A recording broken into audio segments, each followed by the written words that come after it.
Hello every one, இது உங்கள் APJ Maran academy.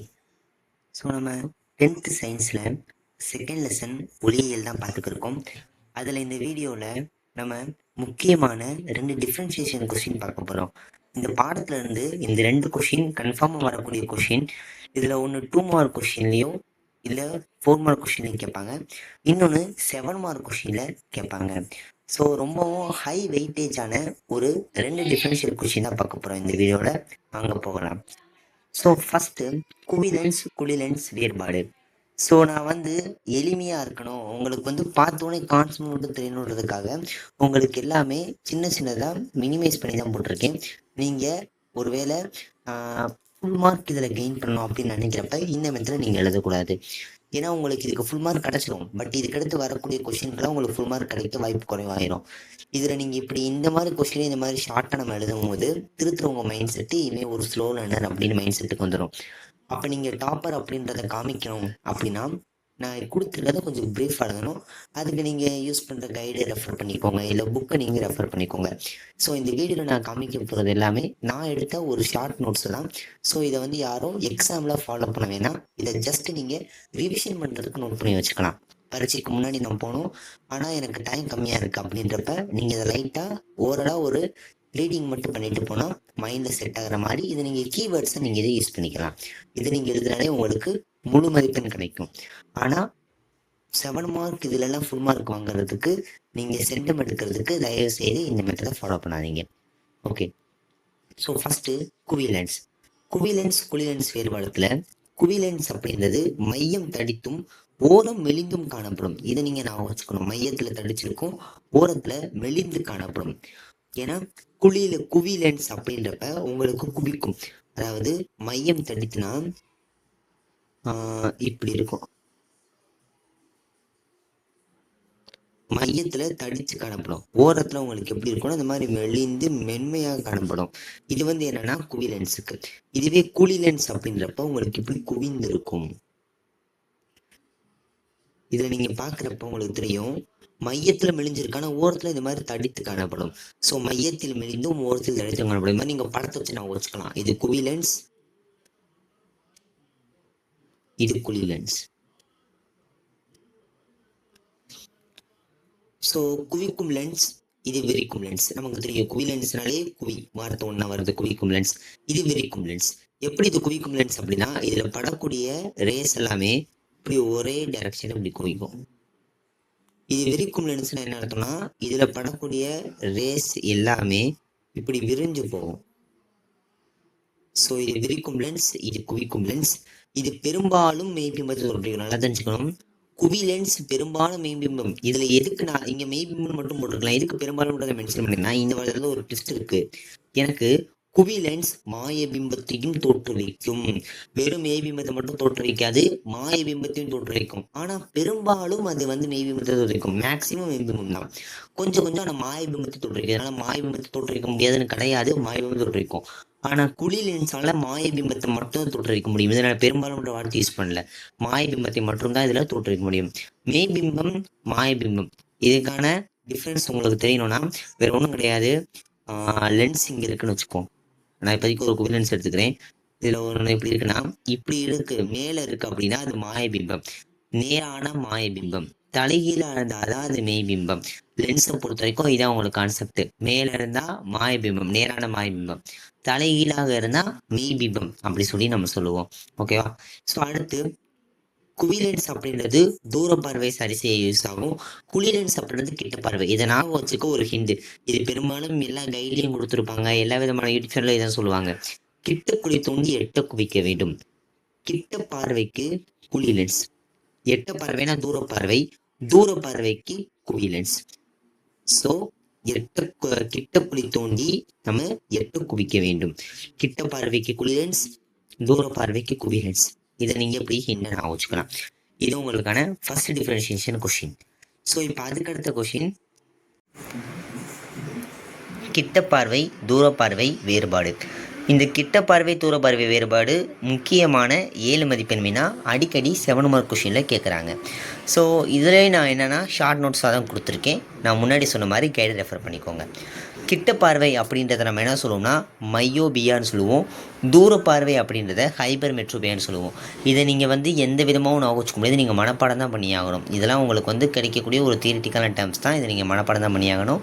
So கிட்ட பார்வை மையோபியா, தூர பார்வை ஹைப்பர் மெட்ரோபியா. இதில் கிட்ட பார்வையை பொறுத்த வரைக்கும் விழிக்கோளம் சற்று நீண்டு விடும். எனக்கு ஹைப்பர் மெட்ரோபியா அதாவது தூர பார்வையை பொறுத்த வரைக்கும் விழிக்கோளம் சுருங்கி, அதாவது உங்களுக்கு புரியுற மாதிரி நான் எக்ஸ்பிளைன் பண்ணணும்னா, உங்களுக்கு இதான் வந்து மனுஷனோட கண்ணுன்னு வச்சுக்குவோம். ஓகேவா? இதான் வந்து மனுஷனோட லென்ஸு. இது முழுக்க நான் வந்து கண்ணு அப்படி சொல்லி ப்ரொஜெக்ட் பண்ணிக்கேன்னா எனக்கு விழிக்கோளம் நீண்டி விடும். ஃபஸ்ட்டு கிட்ட பார்வை அப்படின்றது என்னென்னா தொலைவில் உள்ள பொருளை காண முடியாது. தூர பார்வை அப்படின்றது அருகில் இருக்கக்கூடிய பொருளை காண முடியாது. அதாவது ஆப்போசிட்டாக இருக்கும். தூர பார்வைனா தூரத்தில் இருக்கிறத மட்டும்தான் பார்க்க முடியும், கிட்டக்க இருக்கிறத பார்க்க முடியாது. கிட்ட பார்வைனா கிட்டக்க இருக்கிறத பார்க்கலாம், ஆனால் தூரத்தில் இருக்கிறத என்னால் பார்க்க முடியாது. ஸோ இந்த கிட்ட பார்வை குறைபாடு இருக்கிறவங்களுக்கு என்னென்னா விழிக்கோளம் நீண்டு விடும். அதாவது விழிக்கோளம் இருக்குல்ல, அது அப்படி நீண்டுரும். அப்போ நீள்றதுனால என்ன ஆகும்னா அருகில் இருக்கக்கூடிய லைட்டு ஈஸியாக போய் இந்த திரையில் வந்து விழுகும். ஆனால் தூரத்தில் இருக்கக்கூடிய லைட்டு என்ன ஆகும்னா, இது திரைனா முன்னாடி லென்ஸ் இருக்கும். ஓகேவா? விழிக்கோளம் நீள்றனால இதுக்கான இந்த இதை உங்களுக்கு புரிஞ்சுக்கணுன்னா அடுத்த பாயிண்ட்டை பாருங்களேன், உங்களுக்கு புரியும். விழி லென்ஸுக்கும் திரைக்கடியே உள்ள தொலைவு அதிகரிக்கணும்னு கொடுத்துருக்கேன். அதாவது விழிக்கோளம் பெருசாகிறப்ப இது விழி லென்ஸு, இது திரைனா இது கீழே இருக்கக்கூடிய இந்த டிஸ்டன்ஸ் வந்து எப்படி இருக்கும்னா உங்களுக்கு அதிகமாக இருக்கும். அப்போ அதிகமாக இருக்கிறப்ப எனக்கு கிட்டக்க இருக்கிறவன் என்ன ஆவியான் ஈஸியாக என்ன பண்ணிடுவேன், திரையில் விழுந்துடலாம். ஆனால் தூரத்தில் அவ்வளோ தூரம் ட்ராவல் பண்ணி வர்றவன் இது லிஃப்ட் ஆகும்போது எனக்கு பக்கத்தில் இப்படியே குவிஞ்சிருவியான். அதாவது இந்த திரையில் படாமல் முன்னாடி இந்த பாயிண்ட்லேயே எனக்கு வந்து குவிஞ்சிருவியான். அப்போ உங்களுக்கு இவ்வளோ பெரிய லென்ஸ் இருக்குது. இந்த லென்ஸில் சரி இது வந்து விழிக்கோளம், இதில் இதாக லென்ஸுன்னு வச்சுக்குவோம். இது நம்மளோட திரைனா எனக்கு கிட்டக்க இருக்கிறவன் ஈஸியாக இதில் பட்டு இதில் டிஸ்பிளே ஆவேன்.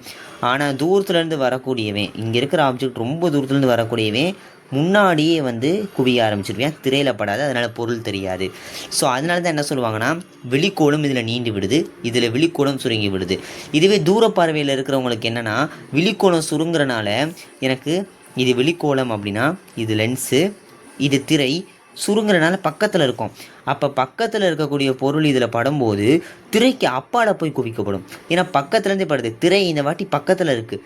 இது வந்து கிட்ட பார்வை குறைபாடு. இது தூர பார்வைக்கு பார்க்குறப்ப எனக்கு பக்கத்துலேயே இருக்குன்றப்ப தூரமாக போய் விழும். இந்த இடத்துல குவிறனால எனக்கு திரையில் படாது. ஆனால் தூரத்துலேருந்து வரக்கூடிய பொருள் ஈஸியாக எனக்கு இதில் படும். நீங்கள் இந்த மாதிரி படம் வரைஞ்சி நீங்கள் கொஞ்சம் ஞாபகம் வச்சுக்கிட்டிங்கன்னா உங்களுக்கு மறக்காது. ஓகேவா? ஸோ அப்போ விழிக்கோளம் நீண்டு விடும், விழிக்கோளம் சுருங்கி விடும். தொலைவில் இருக்கக்கூடிய பொருளை காண முடியாது, இதில் அருகில் இருக்கக்கூடிய பொருளை காண முடியாது. இதில் வெளி லென்ஸோடைய குவிய தூரம் குறையும், இதில் வெளி லென்ஸோடைய குவிய தூரம் அதிகரிக்கும். இதோட குவிய தூரம் குறையிற காரணத்தினால தான் எனக்கு பக்கத்துலேயே குவியமாகுது. பக்கத்தில் இருக்கக்கூடிய பொருள் தெரியுது, தூரத்தில் இருக்கக்கூடிய பொருள் குவிய மாட்டேங்குது. அதாவது குவிய தூரம்னா ஃபோக்கல் லென்த்து. எனக்கு ஃபோக்கல் லென்த் வந்து குறையிறது தான் இதுக்கான காரணம்னு சொல்கிறாங்க. இதில் ஃபோக்கல் லென்த் வந்து பார்த்தோன்னா அதிகரிக்கும்.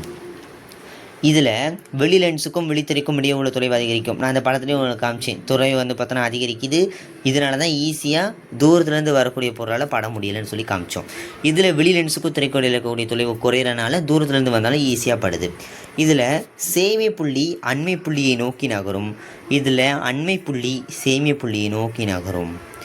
அதாவது சேமிய புள்ளி அண்மை புள்ளி இதை நீங்கள் தெரிஞ்சுக்கணும்னு நல்லா தெரிஞ்சுக்கோங்க. அண்மை புள்ளி அப்படின்றப்ப அருகில் இருக்கக்கூடிய பொருளை நம்ம எவ்வளோ தூரம் வரைக்கும் ஈஸியாக பார்க்க முடியுமோ அதான் நம்மளால் அண்மை புள்ளி அப்படி சொல்லுவோம். ஒரு நார்மலாக ஒரு மனுஷனுடைய அண்மை புள்ளி எவ்வளோ இருக்கணும்னா 25 டயாப்டர் இருக்கணும். இங்கே எழுதிக்கிறேன், 25 டயாப்டர் இருக்கணும். ஓகேவா? நமக்கு வந்து 25 டயாப்டர் அப்படின்றது என்னென்னா ஒரு நார்மலான ஒரு லென்ஸு, ஒரு நல்ல கண் பார்வை இருக்கக்கூடிய ஒரு மனிதன் நார்மலாக இருக்கேன் அப்படின்றப்ப அவனுடைய அண்மை புள்ளி 25 சென்டிமீட்டராக இருக்கும். 25 டயாப்டர் கிடையாது, 25 சென்டிமீட்டர் இருப்பான். டயாப்டர் அப்படின்றது திறன், பவருக்கானது 25 சென்டிமீட்டர் இருக்கணும். ஸோ அப்போ எனக்கு இதான் அண்மை புள்ளியோடைய தொலைவாக இருக்கணும், அண்மை தூரம். ஓகேவா? இதான் எனக்கு வந்து இருக்கணும். அப்போ அண்மை புள்ளி அப்படின்னா அருகில் இருக்கக்கூடிய பொருளை நான் எவ்வளோ கிட்டக்க பார்க்கலாம், அது அண்மை புள்ளி. ஆனால் கிட்ட பார்வை குறைபாடு இருக்கிறவங்களுக்கு என்ன, அது அண்மை புள்ளி பக்கத்தில் இருக்கிற பொருளை மட்டும்தான் பார்க்க முடியும், தூரத்தில் இருக்கக்கூடிய பொருளை பார்க்க முடியாது. அப்போ சேமி புள்ளி அண்மை புள்ளி நோக்கி நகரும், அதனால தான் அவங்களோட தூரக்கூடிய பொருளை பார்க்க முடியாது. இதில் நீங்கள் கொஞ்சம் கான்செப்ட் புரிஞ்சுக்கோங்க. அண்மை புள்ளி அப்படின்னா அருகில் இருக்கக்கூடிய பொருளை எவ்வளோ தூரம் தெளிவாக பார்க்க முடியுமோ அந்த புள்ளி. சேமிய புள்ளினா தூரத்தில் இருக்கக்கூடிய பொருளை எந்த அளவுக்கு தெளிவாக பார்க்க முடியுமோ அது சேமிய புள்ளி. அப்போ எனக்கு கிட்ட பார்வை இருக்கிறவன் அருகில் இருக்கக்கூடிய பொருளை தான் பார்க்க முடியும். அப்போ அண்மை புள்ளியில் இருக்கிற பொருளை மட்டும்தான் பார்க்க முடியும். அப்படின்றப்ப தூரத்தில் கூடிய பொருளை பார்க்க முடியாதுல்ல. அப்போ அந்த புள்ளிக்கு என்ன வேலை? இந்த புள்ளியை நோக்கி நகரும். அப்போ சேமி புள்ளி அண்மை புள்ளியை நோக்கி நகரும். இதில் அண்மை புள்ளி சேமி புள்ளியை நோக்கி நகரும். ஓகேவா? ஏன்னா இதில் எனக்கு தூரத்தில் கூடிய பொருளை தான் பார்க்க முடியும். அப்போ அண்மை புள்ளி சேமி புள்ளி நோக்கி நகரும். எது பார்க்க முடியுமோ அதை நோக்கி நகர முடியும். இங்கே எனக்கு அருகில் இருக்கக்கூடிய பொருளை பார்க்க முடியும். அதனால் சேமி புள்ளி அருகில் வந்துட்டியான் அப்படின்னு நான் வச்சுக்கோ. இதில் சேமியில் இருக்கக்கூடிய பொருள்னால பார்க்க முடியும். அதனால் அண்மை புள்ளி சேமிக்க வந்துட்டியான். இப்படி ஒவ்வொருத்தவங்க டிஸ்பிளேஸ்மெண்ட் ஆகிற மாதிரி நான் வச்சுக்கோங்க. அடுத்து 7வது பாயிண்ட் பாருங்கள். தொலைவில் இருக்கக்கூடிய பொருளுடைய பிம்பம் திரைக்கு முன்பு உருவாகும். நான் இங்கே காமிச்ச மாதிரி தான். இதோடைய பிம்பம் திரை இங்கே இருக்குன்னா இதுக்கு முன்னாடி இங்கேயே உருவாகிடும். அதே மாதிரி இதோடைய பிம்பம் அருகில் உள்ள பொருளுடைய பிம்பம் விழித்திரைக்கு அப்பால் விழுகும். பார்த்தீங்களா? இங்கே அருகில் இருக்குது அப்படின்றப்ப எனக்கு விழித்திரைக்கு இங்கே விழுந்து என்ன பிரச்சனை? லென்ஸோடைய திரை இங்கிட்டு இருக்குது. ஆனால் எனக்கு லைட்டு பூராமே வர்றது பூராமே இங்கே அப்படியே குவியும். இதனால் கண் பார்வை தெரியாது அவங்களுக்கு. ஓகே, இப்போ குழி லென்ஸ் இதை வச்சு சரி செய்யலாம். இது குவி லென்ஸ் சரி செய்யலாம். நம்ம இதுக்கு முன்னாடி பார்த்த டிஃப்ரென்ஷியேஷன் கொஷினில் நம்ம ஒரு ஹிண்ட் பார்த்தோம்.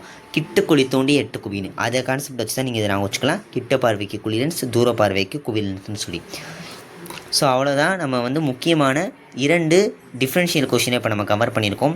இது போல் மேலும் என்ன வீடியோ உங்களுக்கு தேவைன்னு சொல்லுங்கள். நம்ம சேனலில் அப்லோட் பண்ணுறோம். உங்களுக்கு வேறு ஏதாவது கொஷினுக்கு எக்ஸ்ப்ளனேஷன் தேவைப்படுது, எனக்கு இந்த கொஷின் ஞாபகம் வச்சுக்க முடியல, கொஞ்சம் இமேஜின் இந்த மாதிரி உங்களுக்கு இமேஜ் வரைஞ்சி ஒரு விஷுவலாக உங்களுக்கு வேணும், எனக்கு அப்போ தான் புரியும், மனப்பாடம் ஆகும், எனக்கு புரிஞ்சு படிக்கிற மாதிரி இருக்குது அப்படின்றப்போ உங்களுக்கு அந்த கொஷின் தேவை, எனக்கு இந்த கொஷின் தர சார் அப்படின்னா அதை கமெண்ட் பண்ணுங்கள். நான் அந்த கொஷினை உங்களுக்கு எடுத்து போடுறேன். ஸோ இது போன்ற மேலும் வீடியோக்கள் தெரிஞ்சுக்க நம்ம சேனலை சப்ஸ்கிரைப் பண்ணிக்கோங்க, லைக் பட்டனை கிளிக் பண்ணிக்கோங்க. மேலும் இதை உங்களுக்கு தெரிஞ்சவங்க யாருக்காவது ஷேர் பண்ணுங்கள், அவங்களுக்கு இது யூஸ் ஆகலாம். ஓகே, ஸோ மேலும் நான் இன்னொரு வீடியோவில் சந்திக்கிறேன். Until then, thank you.